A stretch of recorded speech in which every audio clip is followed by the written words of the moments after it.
Hi, so, this is my hair.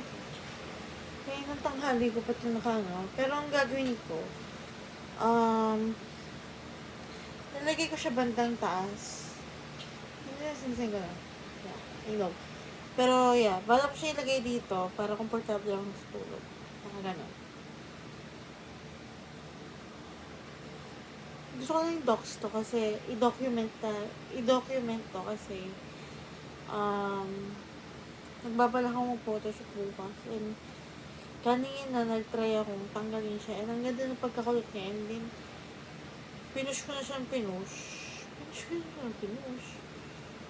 and ito kasi kung ibababa ko siya ulit tapos hindi ako mag-photoshoot kasi wala akong balak ngayon mag-photoshoot hindi, meron ako dapat kaso may gagawin ako sa phone ko. Sino naman? Pero ang ganda ng pagkakulot niya, promise.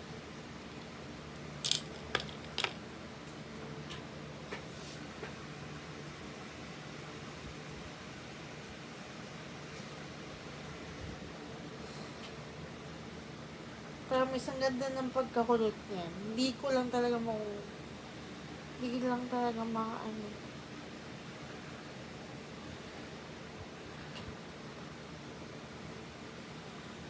Hindi lang. Pero iniisip ko rin na mag-photoshoot tonight kasi wala akong pasok bukas, so wala akong dahilan para mag-ano. Pero at the same time, tulog na lang. Oras ako nagising kanina. Pero ang nangyayari, pag ganito kasi hair ko, katulad last night ba yun? Nakatulog ako na may tali and nag-loose siya. And yeah, it's okay. But sometimes not. Yeah. Nangatik yung mata ko. Naiinis. Ano ba ito Anyway, yeah. Sinayang ko na ilang minuto mo. Kita tayo ulit bukas.